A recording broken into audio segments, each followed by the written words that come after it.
I think it's going to keep going. Unless if no, I can't press on it. Okay. So we are an artist-led network that nurtures Asian diasporas. We weren't always like that. I think we've gone through so many different iterations of what we are. We are the co-directors, and we do projects, presentations, but we've also got an artist residency and mentorship program in a house in Sunshine West in Melbourne. So again, in response to the question of territory, we set up this space to be shared within the many sort of adjacent communities, because as you could tell, like, we actually came from very different practice and very different communities and very different histories.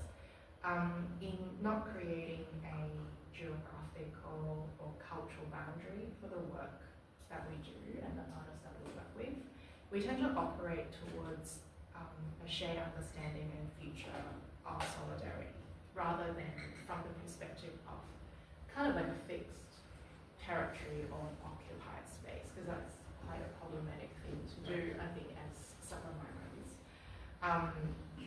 It's a response, to that condition that we inevitably find ourselves in. So that's sort of like the premise of Hyphenated Projects.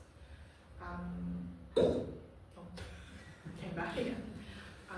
So quick history. Yeah, quick history. Sorry that we might be rehashing some stuff with people yesterday. Firstly, premise, we're not an org. We're two friends doing something that we feel is important for our people in sharing space and resources.